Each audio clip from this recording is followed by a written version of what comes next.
One of my favorite parts of the draft process is the NFL Combine. Now, I know the tape and all that trumps everything, and these are really just the t-shirt Olympics, but it's always fun to see these guys run around, do these drills, compare times, look at guys from prior years, doing all these drills and stuff like that. And it's really an opportunity for some guys to turn heads. So I wanted to make a video and talk about 5 prospects that I think can really make a big splash and open up some eyes for the NFL Combine. Before we get into that, my name is Aaron Duncan with the Necessary Blunt and Sports Talk. I'm doing draft content, just talking about the stuff in the process, different topics. I also do Panthers content. So subscribe down below, hit that bell icon as well so you're notified whenever we do this. If you're really engaged in this draft process, I got some film breakdowns, prospect rankings, and just rather different topics just like this. But the first prospect I want to talk about is running back Jaylen Wright out of the University of Tennessee. Now, Jaylen Wright really hasn't been getting as much buzz, in my opinion, just from what I've seen, because this running back class is kind of overall. I don't think anybody will go in the first. Even taking guys in the second could be overdrafting. But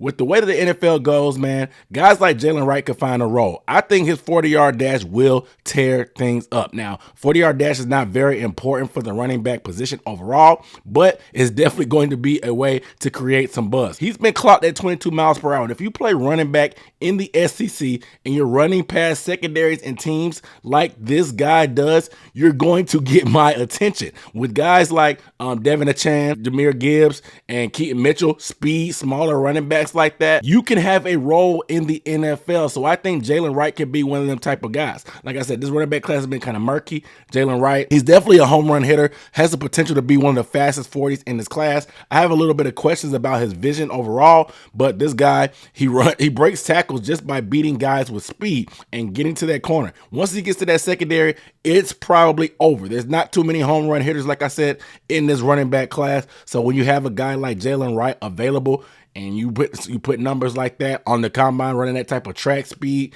you're going to be able to turn heads. So I think his 40-yard dash could easily be in the 4.3s. It will be definitely fastest in the running back group, but one of the fastest in the combine over the whole weekend. The next is Kyrie Jackson, who's a cornerback from the University of Oregon. Now, he started at Alabama, transferred there. This guy is 6'3", very long arm cornerback. He had some time at the Senior Bowl where he did well. Jim Nagy, who runs the Senior Bowl, predicts that this guy will run in the 4.3s. Having 4.3 speed at that height in this modern NFL where receivers are getting taller and faster and shiftier, this is the type of corners that you want. You want that length. You want these guys that are physical, but you also want guys that can turn and run. You want guys that can play man-to-man coverage and get physical with these type of receivers in this modern league. But like I said, with receivers getting faster and faster, you got to be able to run too. You just can't be some big long arm guy that's kind of lanky but not be smooth of an athlete. And Kyrie Jackson has a chance to really run fast. If he runs that 4.3 like Jim Nagy is talking about, this will really turn heads. This cornerback class, in my opinion, is one of the most underrated classes in here. I think it's very top heavy. I think the first round is going to have a lot of big splash household names, but that second round area, I don't see too many guys that I think would be good value there. Kyrie Jackson could be one of those guys, but I think after that second round, maybe early day 2, it's going to be loaded with depth. There's plenty of depth in this cornerback class. And so I think Kyrie Jackson, being that longer corner arch type, NFL scouts are going to love this guy. But running 4.3, being able to run in the 40-yard dash is one of the key things for cornerbacks. I know that testing and tape trumps all, but I think there's been numbers in history that any cornerback past the 4 that runs slower than a 4.6 is not going to have a successful career. So the faster the times, the better in terms for corners. And when you combine that with that type of frame, you're going to get opportunities and you're going to get looks. So next up, I want to give some of the big boys some love, man. I want to start with Chris Jenkins. Now, Chris Jenkins is a workout freak. He has the NFL pedigree with his father playing in the NFL for my Carolina Panthers. But as a University of Michigan guy, he's probably going to, according to his coaches, he could put up 32 reps in the bench press, which is crazy for a guy like that. He's going to weigh in probably around 308 is what I'm hearing as well. But they have this workout footage of him doing a Turkish get up, which is really extremely tough on the core with a 170-pound dumbbell. And he does pull-ups with the 100-pound weight, like I said, added on to his 300-pound frame. And they also talk about some of his times being a 4.33 in the shuttle, a 9.8 broad jump,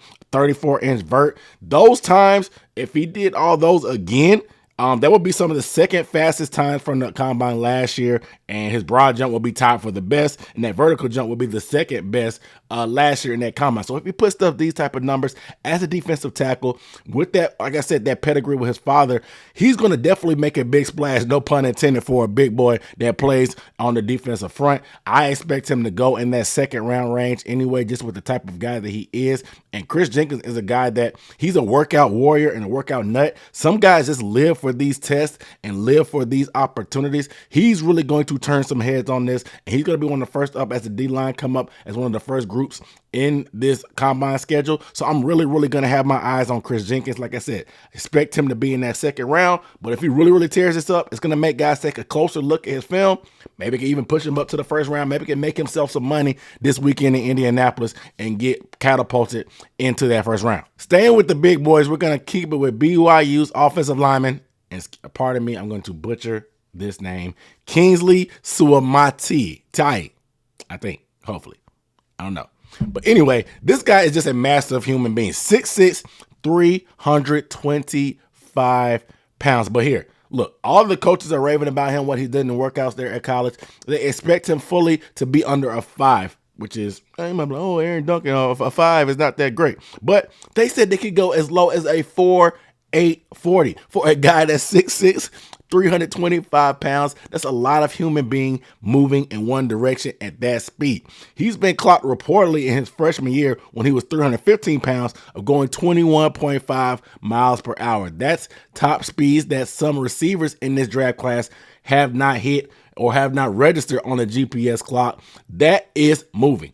Now, do you use a 40-yard dash as an offensive lineman? No. But to me, if you're going to be athletic, being able to move in space, the shuttle is way more important. But typically when you have that type of speed and explosive ability to run a 40, you can run and translate that into the short shuttle, which is more having to do with agility for an offensive lineman, which is more of a key indicator in terms of a combine test. But being able to run a 4.8 at that size is going to definitely turn heads, whether the test matters or not. I mean, this guy is already a good athlete anyway, has good feet. I think that this guy is going to be right on that line, late day 1, early day 2. Like I said, this is a guy that could be on the radar for my Carolina Panthers. But Kingsley Suame, pardon me again, is going to make a big splash with a 40 like that. I know the 40 is where all the bread gets buttered, and it's not that, like I said, it's not that significant for this position group, but it's definitely going to turn some heads. And last but not least is a cornerback that's really going under the radar. He had a great Senior Bowl week, and that's going to be Cam Hart, cornerback from Notre Dame. Like I said, he had a great Senior Bowl. He was very sticky in coverage.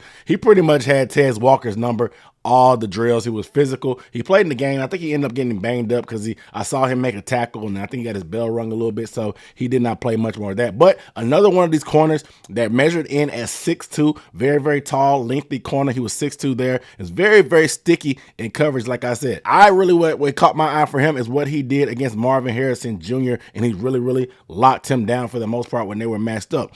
Apparently, he's been clocked at 23 miles per hour, and like I said, a time like that will go a long way. One of the keys for this guy, he's very fluid to be able to turn and run, and I didn't think he could be able to clock that fast at 23 miles per hour. But if this guy runs in the 4.3s, right now he's slated to be a day 3 pick. I think he maybe could push to be early day 3. I know some people are saying maybe a 5th round pick, but he could easily make himself some money if he could translate that 23 miles per hour time into a 4.4, low 4.4s or something like that, and being able to show that even though I'm at this size and at this length, I can still run with the best of them. Like I said, there's money to be made at the cornerback position if you're tall and can run fast times in these T-shirt Olympics.